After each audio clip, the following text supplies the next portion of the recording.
ایک روحانیت کا لبادہ اوڑے ان کی اہلیہ اثر انداز ہوتی تھی سرکاری فیصلوں کے اوپر. وہ بتاتی تھیں کہ کون سی تعیناتی کہاں ہوگی, کون سے ملک کے ساتھ اچھے تعلقات ہوں گے, کس ملک کے ساتھ تھوڑا سا ریزرو تعلقات رکھنے ہیں. اکانومسٹ لندن کا ایک بہت ہی مایہ ناز, بہت ہی معروف جریدہ ہے جس کے اندر اوون بینٹ جونز ایک بڑے معروف صحافی, انہوں نے کل ایک سٹوری شائع کی کہ عمران احمد نیازی کے جتنے فیصلے ہیں وہ کمپٹنس کی بنیاد پہ, گورننس کی بنیاد پہ, ملک کے بہترین مفاد میں نہیں ہوتے تھے. وہ ایک روحانیت کا لبادہ اوڑے ان کی اہلیہ اثر انداز ہوتی تھی سرکاری فیصلوں کے اوپر. وہ بتاتی تھیں کہ کون سی تعیناتی کہاں ہوگی, کون سے ملک کے ساتھ اچھے تعلقات ہوں گے, کس ملک کے ساتھ تھوڑا سا ریزرو تعلقات رکھنے ہیں.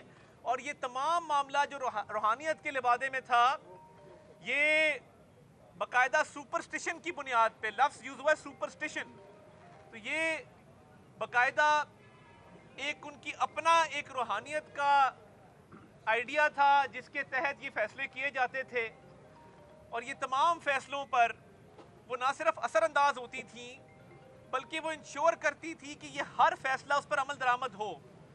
تو یہ آج کے دور میں بھی اس طرح کی سپرسٹیشنز کرنا, اس طرح کے معاملات کرنا جن کا لاجک کے ساتھ, ریزننگ کے ساتھ, اور گورننس اور پولیٹکس ایک آرٹ ہے جس کے اندر آپ کو ایکسپرٹ اوپینین چاہیے ہوتا ہے. فورن پالیسی کے ایکسپرٹس ہوتے ہیں, وہ آپ کو بتاتے ہیں کہ فورن پالیسی میں آگے کیسے بڑھنا ہے. اکانومی کے ایکسپرٹس ہوتے ہیں, وہ آپ کو بتاتے ہیں کہ اکانومی میں آگے کیسے بڑھنا ہے. اور ہر فیلڈ کا ایک اسپیشلسٹ ہوتا ہے. مگر لندن کے جریدے نے یہ کہا ہے کہ یہ ایکسپرٹ کو نہیں پوچھتے تھے, نہ فورن پالیسی میں, نہ اکانومی کے حوالے سے, نہ ڈومیسٹک پالیسی کے حوالے سے, اور نہ ہی ملک کو آگے لے کے جانے کے حوالے سے. یہ تمام تر فیصلے ان کی اہلیہ بتاتی تھیں, بشرا بی بی, کہ یہ فیصلے کس بنیاد پہ کرنے ہیں. اور اس بنیاد پہ آپ نے دیکھا بزدار کو وزیر اعلیٰ لگایا گیا.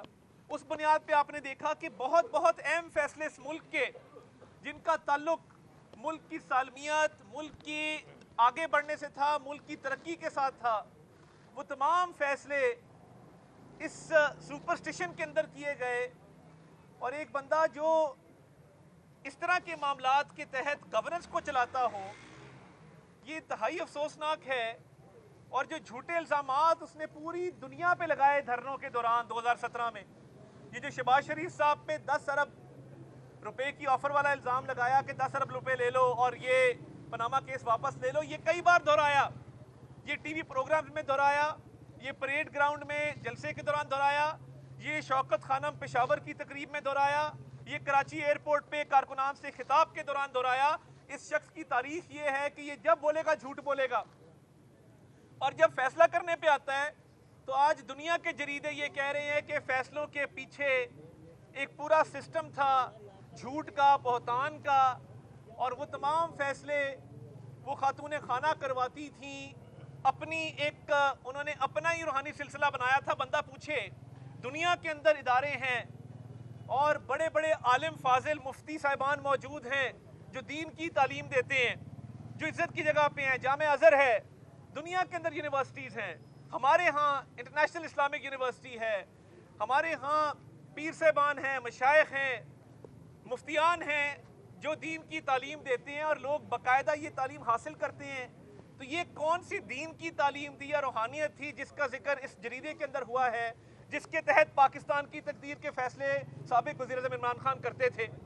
اور ان کی سیاست جھوٹ, منافقت اور الزام تراشی کے علاوہ کچھ نہیں ہے.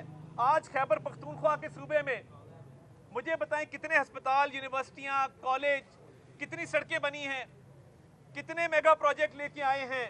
تصویر صاف کر لو, چپل کا ناپ دے دو, وکٹری کا نشان بنا دو, 4 نعرے لگا لو.